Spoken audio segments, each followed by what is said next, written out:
د مقاومت په نوم جبهه چې مشري د پخواني جهادي قوماندان احمد شاه مسعود زوی احمد مسعود کوي، د طالبانو د نظام رانسکورولو اړوند د یو شمېر امریکایي سناتورانو څرګندونې ستایلې دي.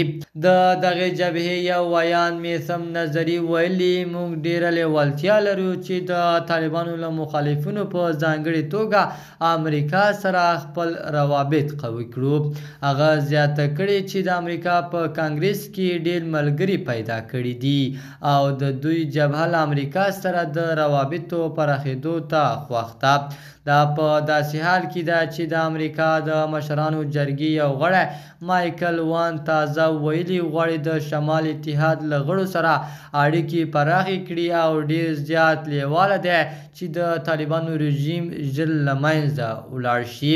په سلامونو مو هرکلی کوم د AFG نیوز چینل درنو لیدونکو، سلام، ستړي مشئ، وخت مو په خیر. پام راګرځوم د دې ساعت مهم خبر ته او په سر کې یادونه کوم ملګرو که مو چینل نوي سبسکرایب کړی د مهمو خبرونو لپاره در سره AFG نیوز چینل په درنښت سره سبسکرایب کړئ.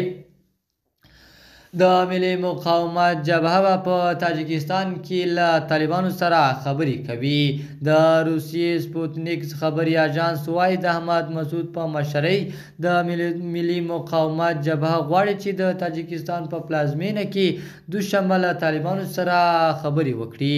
د اژانس پر اساس تر اوسه پورې د دې غونډې نیټه څرګنده نه ده، خو په پام کې ده چې له طالبانو سره په دې ناسته کې ټال 50 تنه د ګوندونو استازي، مخور سیاسي او ټولنیز شخصیتونه ګډون ولري. د AFG نیوز چینل درنو لیدونکو، دا زموږ د دې ساعت چمتو شوی خبر. تر بیا ښې چارې، د الله په امان.